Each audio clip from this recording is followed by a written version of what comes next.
5 seconds. That's how long it took for the son of America's most dangerous man to turn a $10,000 reservation into a debris field of crystal and fear. Everyone else ran, but when waitress Lauren Hayes saw the autistic boy on the floor, she realized the glass wasn't the only thing shattered. She had to choose safe distance and survival, or kneeling right into the blast zone of a mafia boss's rage. If this 1 minute made your heart pound, wait until you see the sacrifice Lauren makes next. Hit that subscribe button now so you don't miss how she risks everything to heal a broken boy and challenge the most dangerous man in the U.S. Like this video and share it with anyone who knows that sometimes the kindest people walk into the wildest situations. Will her kindness save Jacob, or will the Callahan world swallow her whole? The sound of shattering crystal echoed through the Meridian, Manhattan's most exclusive restaurant, as 9-year-old Jacob Callahan swept a 500-hour champagne flute across the marble floor. His hands pressed hard against his ears as he rocked forward, tears streaming down his flushed face. The restaurant's elite clientele froze in their seats, their whispered conversations dying as they recognized the dark-suited men stationed at the corners of the room. But Lauren Hayes didn't move back. She knelt beside the overwhelmed child of New York's most dangerous man, her calm voice cutting through his sensory storm like stillness in chaos. "The noise is too much right now," she said softly, her tone steady and low. And for the first time that evening, the little boy who terrified nannies and made bodyguards hesitate simply stopped thrashing. In that moment, surrounded by broken glass and frozen stairs, something shifted. The waitress, who was invisible to everyone else, had just seen what no one else could see. Not a mafia heir throwing a tantrum, but a frightened child drowning in sensation who just needed someone to understand. The black Mercedes pulled up to the Meridian's valet stand at exactly 6:30 p.m., its tinted windows reflecting the glittering lights of Fifth Avenue.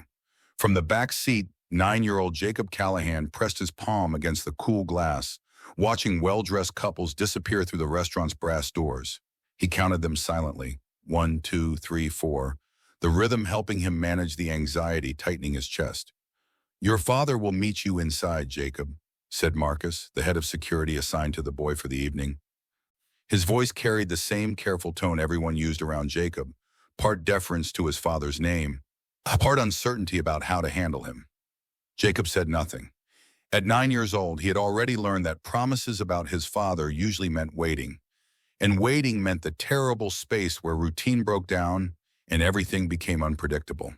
Inside the Meridian, crystal chandeliers cast precise pools of light over tables set with starched white linens. The restaurant hummed with the controlled conversations of Manhattan's elite, hedge fund managers, real estate moguls, and politicians who paid $600 per plate for the privilege of being seen here. Everything was orchestrated, elegant, and exactly the same as last week. Jacob needed it to be the same.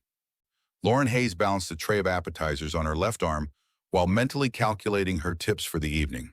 At 26, she had been working at the Meridian for 11 months, long enough to become invisible to the wealthy patrons who barely registered her presence. She preferred it that way. Invisible meant safe, and safe meant she could keep saving for the tuition that would finally get her out of the service industry. "Table 8 needs their wine," called Gerald, the head waiter, his tone clipped with the perpetual irritation of a man managing chaos disguised as elegance. "And the Watsons are asking about their entrees again." Lauren nodded, tucking a strand of dark hair behind her ear. She had learned to move through this world like a shadow, efficient, silent, unremarkable. It was a survival skill she had perfected over years of keeping her head down and her boundaries firmly in place.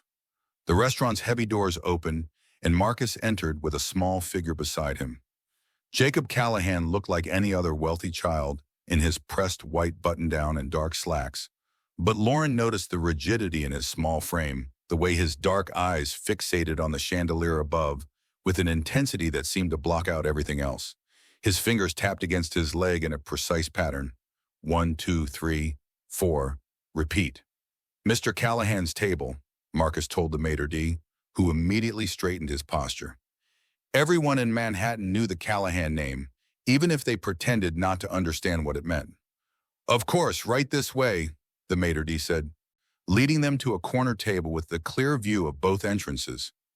It was Richard Callahan's usual table, positioned strategically so he could monitor every movement in the room. Jacob climbed into the oversized chair, his feet dangling several inches above the floor. Marcus checked his phone and frowned. "Your father should be here any minute. I'll wait by the entrance." But Lauren, refilling water glasses at a nearby table, caught the way Jacob's tapping accelerated, the slight tremor in his jaw that signaled something building beneath the surface. She had seen that look before, not in children like him, but in herself back when control was the only thing standing between her and complete collapse. Jacob stared at the empty chair across from him, his internal clock marking each passing minute. His father had promised.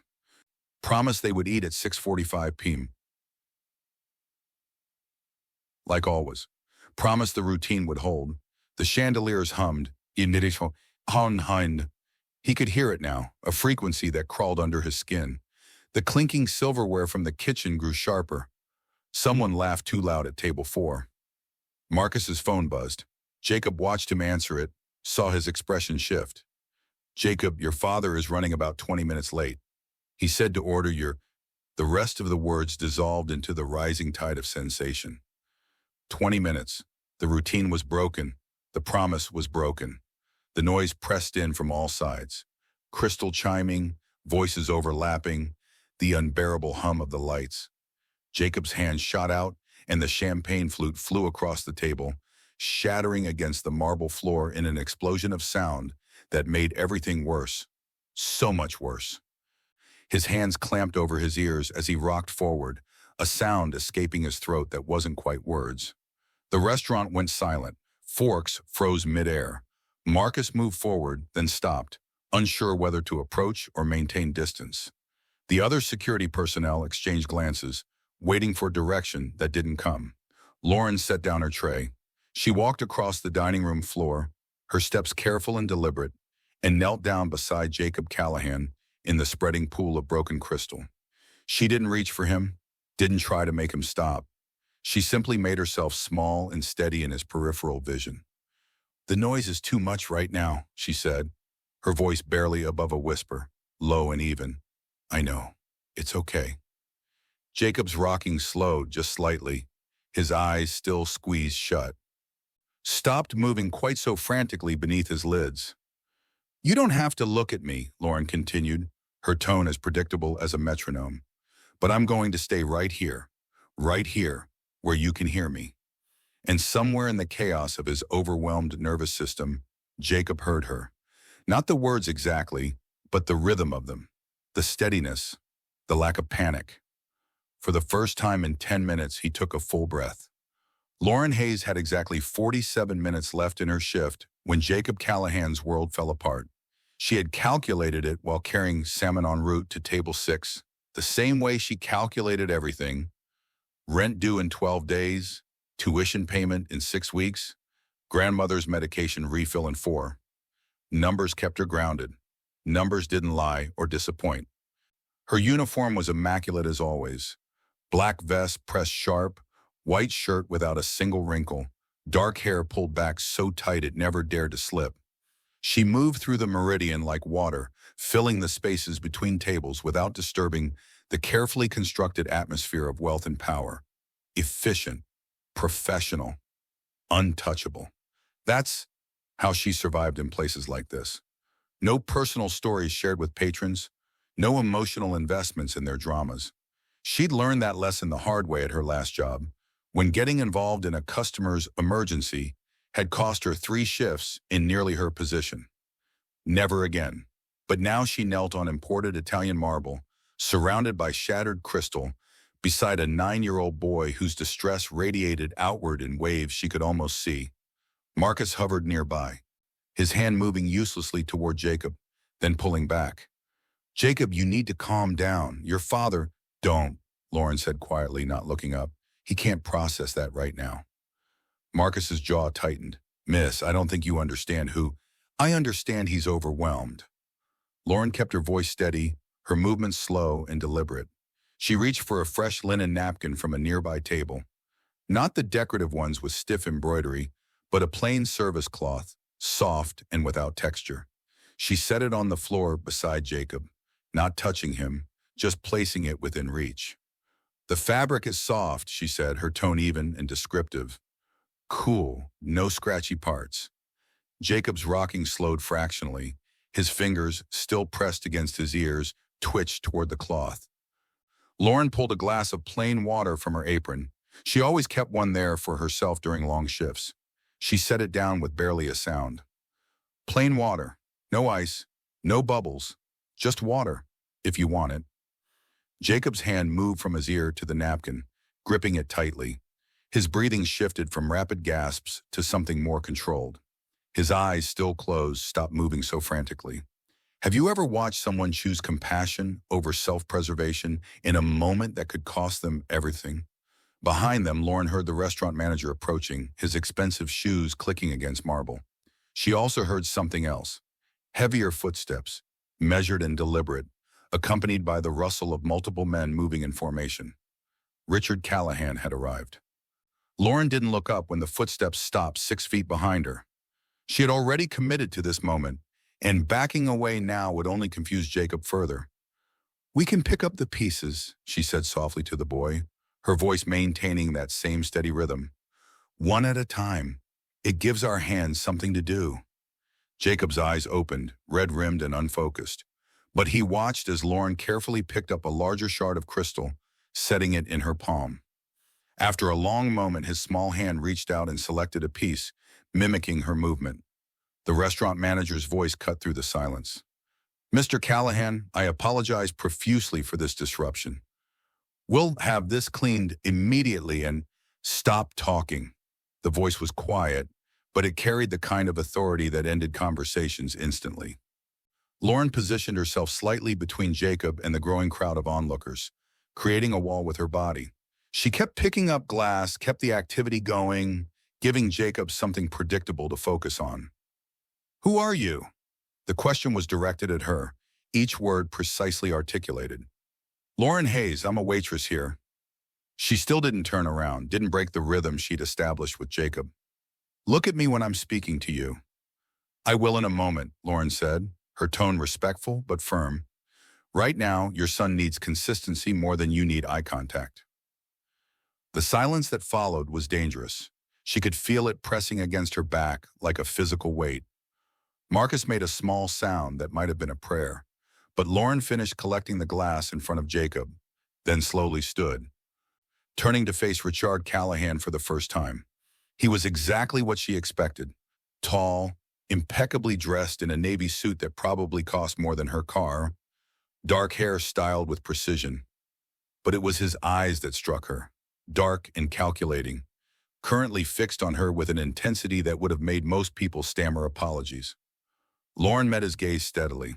"Your son experienced sensory overload, the noise level, the change in routine, the broken promise about timing. It created a cascade effect. He wasn't being difficult. He was drowning." Rick's jaw tightened almost imperceptibly. "You presume to tell me about my son?" "I'm telling you what I observed." "Stay." Jacob's voice was small but clear, his hand gripping the soft napkin. He looked up at Lauren, then at his father. "I want her to stay. For dinner." Rick's expression didn't change, but something shifted behind his eyes. He looked at his son, then at the waitress, who had somehow done what 6 security professionals couldn't. "Fine," he said finally. "She stays. If you're already hooked on this unexpected connection, subscribe now. This is just the beginning of their journey." The table had been reset with quiet efficiency, the broken crystal swept away as if it had never existed. Jacob sat between his father and Lauren, his posture less rigid now, his fingers tracing the edge of the plain cloth napkin she'd given him. Rick watched as Lauren quietly slid the ornate menu away from Jacob before he could see the dense text and elaborate descriptions. "They have grilled chicken," she said simply. "Plain rice, green beans without sauce. Does that work?" Jacob nodded, his shoulders dropping another inch.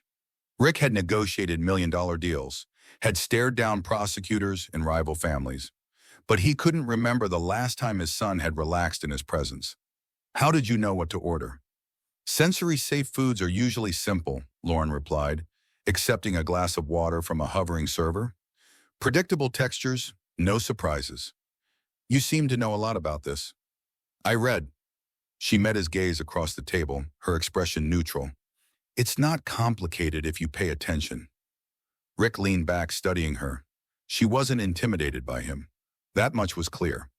Most people either cowered or postured in his presence. She simply existed, focused entirely on Jacob's needs rather than his power. Tell me about yourself, Lauren Hayes. There's not much to tell. I work here. I'm saving for school. What are you studying? Education, child development.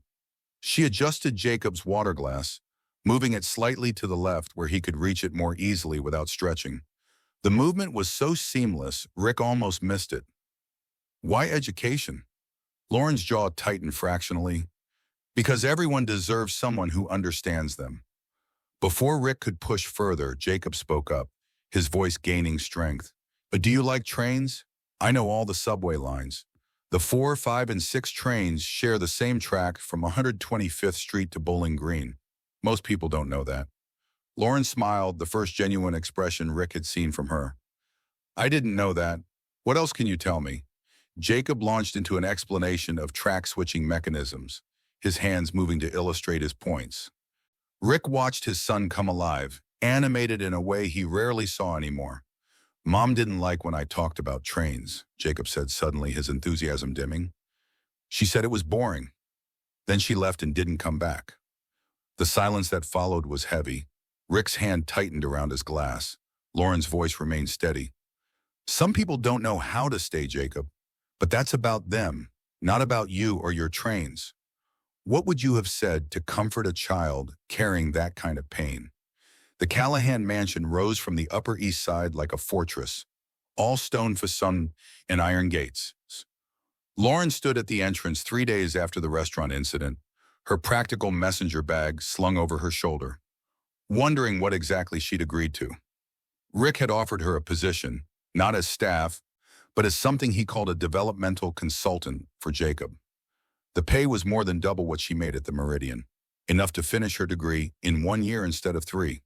She should have said no, should have maintained her boundaries. But Jacob's small voice asking her to stay had dismantled every wall she'd carefully constructed.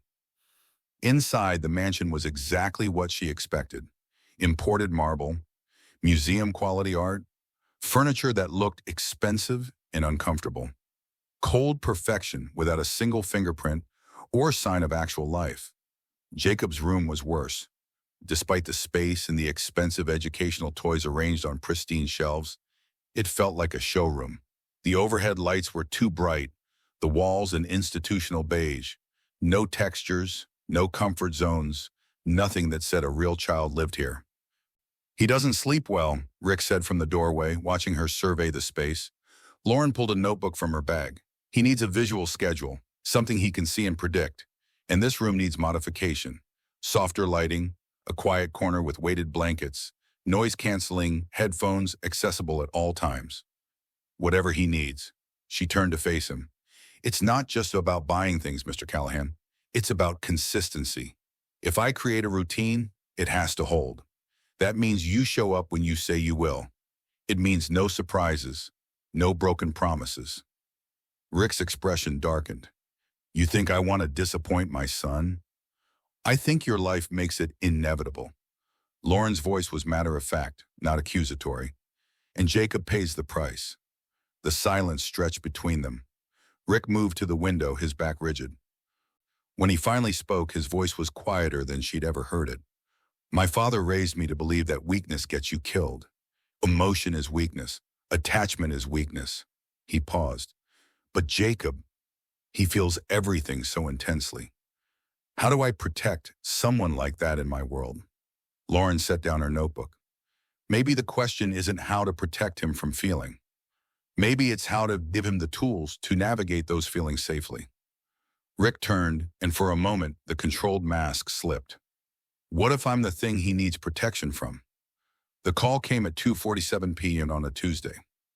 Lauren was reorganizing Jacob's sensory corner when Marcus's number flashed across her phone screen. It's Jacob, school assembly, too many people, too much noise. He tried to leave, ran into a door frame. They're taking him to Lenox Hill. Lauren's heart dropped. Where's Rick? The pause told her everything. Unavailable. She was in a cab within 3 minutes, her hands shaking as she gripped her phone. 4 weeks. She'd been working with Jacob for 4 weeks, and his progress had been remarkable. Visual schedules, predictable routines, sensory breaks, he'd been thriving. But routines only worked when everyone committed to them. The hospital's fluorescent lights assaulted her senses the moment she entered. If they overwhelmed her, Jacob must be in agony. She found him in a curtained-off section of the emergency room, a purple bruise blooming across his forehead, his hands clamped over his ears, his whole body rigid with tension. The nurse looked relieved to see anyone who might help. Hey, Jacob. Lauren kept her voice low, positioning herself in his line of sight without crowding him. I'm here, just like I promised. His eyes found hers, wild and unfocused. The lights are too bright here. I know, we can't change them right now, but I brought your headphones. She pulled the noise-canceling headphones from her bag. She'd started carrying them everywhere. May I put these on you? A tiny nod. Lauren slipped them over his ears and his shoulders dropped fractionally. She stayed through the CT scan, the doctor's examination, the endless waiting. She stayed as the sun set and visiting hours technically ended, and still no Rick Callahan appeared. She stayed until Jacob finally fell asleep, his hand gripping hers. When have you been the person who stayed when everyone else had an excuse to leave? It was nearly midnight when Rick arrived, his suit rumpled, his face drawn with exhaustion and something that looked like fear. He stopped short at the doorway, taking in the scene, his son sleeping, the waitress who'd become something more, sitting vigil. Lauren carefully extracted her hand from Jacob's grip and met Rick outside the room. Where were you? Her voice was quiet, controlled, but underneath it ran a current of fury. I was handling what exactly? Lauren cut him off. What crisis was more important than your son lying in a hospital? What meeting, what deal, what threat was worth this? Rick's jaw tightened. You don't understand my world. No, you don't understand his. Lauren stepped closer, her voice dropping to barely above a whisper. He needs you, Rick. Not your money, not your protection from enemies you've created. He needs his father to show up. Rick's composure finally shattered. He turned away from her, one hand bracing against the hospital corridor wall, his shoulders rigid with tension he'd held for too long. My father put a gun in my hand when I was 12, he said, his voice raw. Told me that mercy was for the weak, that love made you vulnerable, that the only thing that mattered was power and control. He beat emotion out of me until I learned to bury it so deep I forgot it existed. Lauren said nothing, letting him speak. Then Jacob was born, and I felt something I thought I'd killed years ago. Terror, not of my enemies, but of myself, of what I might do to him by simply being who I am. He turned back to face her, and the mask was completely gone. Every time I hold him, I'm afraid I'm infecting him with my poison. Every time I miss dinner, I tell myself it's to protect him from my world. But the truth is I'm protecting myself from failing him the way my father failed me. So you're choosing to fail him differently, Lauren said quietly, by being absent instead of cruel. How is that better? It's not. Rick's voice broke. But at least he's alive. At least he's safe from the violence that follows me everywhere. He's not safe, Rick. He's drowning. And you're standing on the shore convincing yourself that staying away is love. Rick moved closer, his eyes searching hers with desperate intensity. Then leave. Walk away from this before it destroys you too. You have your whole life ahead of you. School, a normal career, someone who can give you safety and stability. I can't promise you any of that. I can only promise danger and chaos and a life spent looking over your shoulder. Have you ever had to choose between safety and the people who need you most? Lauren held his gaze, her voice steady and sure. I don't want safe. I don't want normal. I want to be here with Jacob, helping him build a life where he's understood and valued. And I want to be here with you, helping you become the father you're terrified you can't be. Lauren, I'm not some naive girl who doesn't understand what I'm choosing, Rick. I see exactly who you are, the danger, the violence, all of it. But I also see the man who stays up at night outside his son's door, listening to make sure he's breathing. I see the father who's so afraid of causing harm that he's willing to break his own heart to keep his son safe. She stepped closer. I choose this. I choose you. I choose Jacob. Not because I don't know better, but because I do. Rick's hand reached for hers, trembling. If anything happens to you, then we face it together. They returned to Jacob's room together, the space between them charged with something new and terrifying and inevitable. The boy slept on, his breathing steady now, the worst of the crisis past.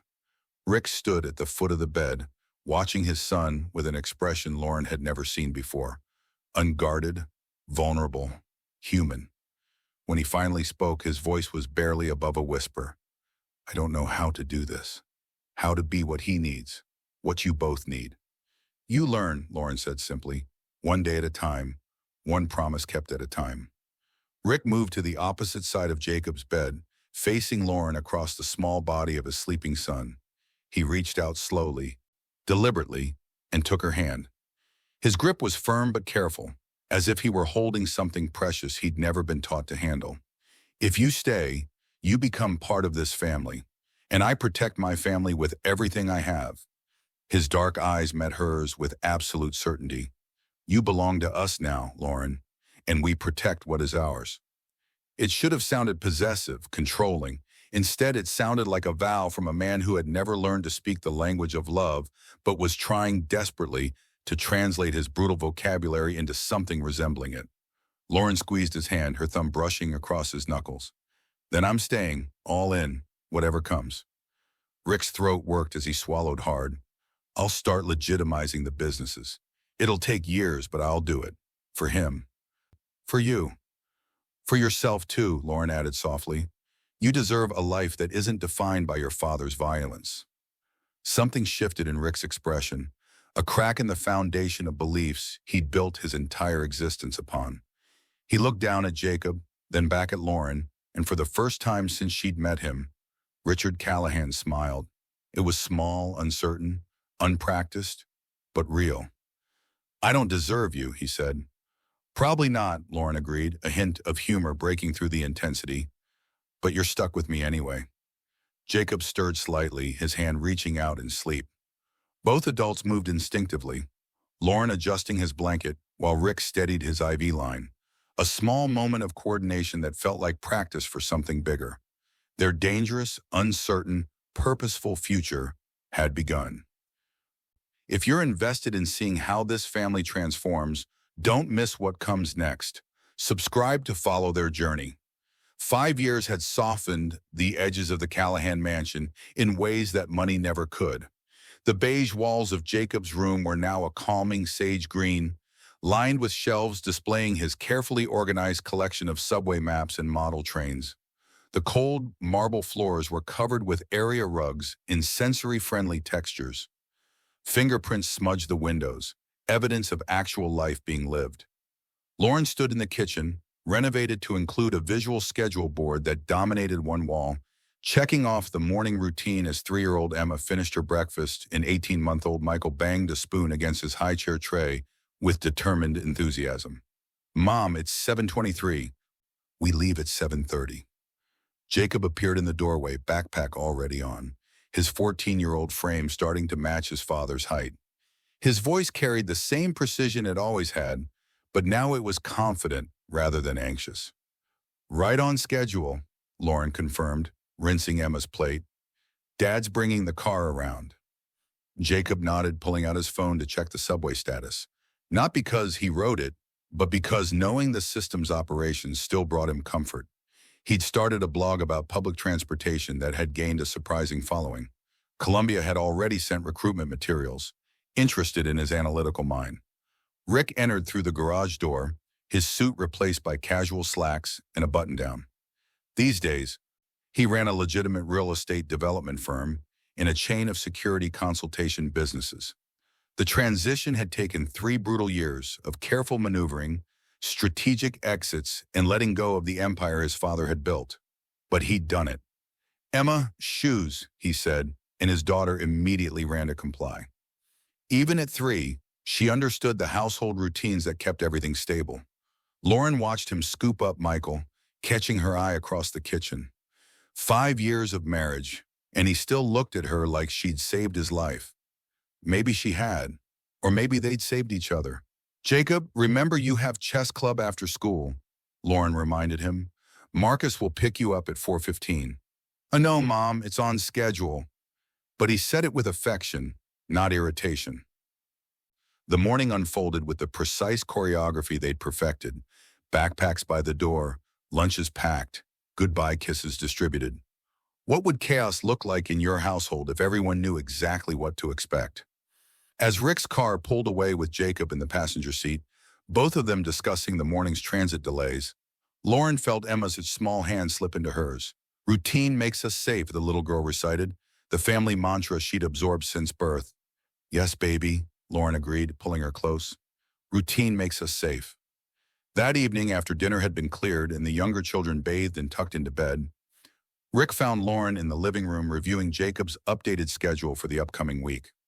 The sight stopped him in the doorway, his wife, curled into the corner of the couch, her reading glasses perched on her nose, completely absorbed in the detailed planning that had become the foundation of their family's peace.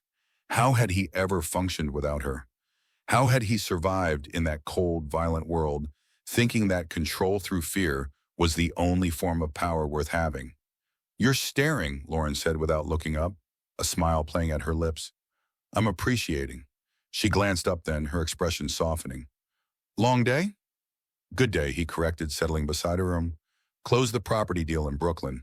All legitimate, all clean. My father would be disgusted. Good, Lauren said simply, and he loved her even more for it. Dad? Mom? Jacob appeared at the top of the stairs, holding something carefully in his hands. Can I show you something? Of course, they answered in unison. Jacob descended slowly, his movements deliberate. He held a large piece of drawing paper, the edges slightly worn from handling. I've been working on this for a while, in art therapy.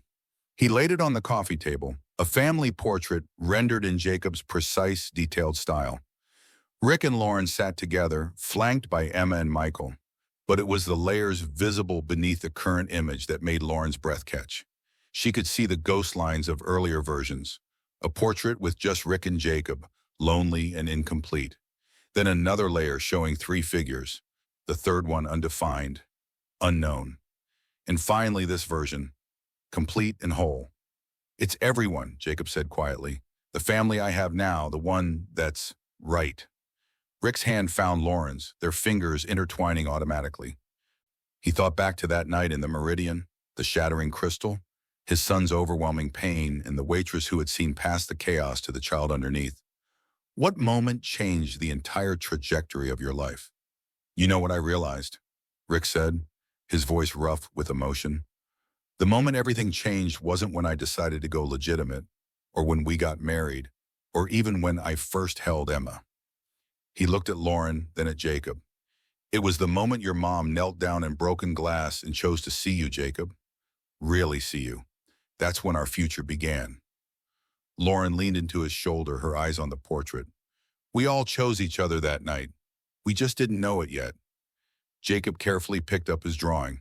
I'm going to frame this one. It's finished now. As he headed back upstairs, Lauren and Rick remained intertwined on the couch, the house quiet around them, except for the gentle hum of the life they'd built. Predictable, stable, and filled with the kind of love that had once seemed impossible. Thank you, Rick whispered against her hair. For what? For kneeling down, for staying, for teaching me that strength isn't about walls, it's about knowing when to let them fall. Lauren tilted her face up to kiss him softly. Thank you for letting me in. Outside, the city continued its chaotic rhythm, but inside the Callahan house, everything was exactly as it should be. Scheduled, structured, safe, and loved. If this story moved you, there are more journeys like this waiting. Subscribe to never miss a moment of transformation, redemption, and love that breaks all the rules.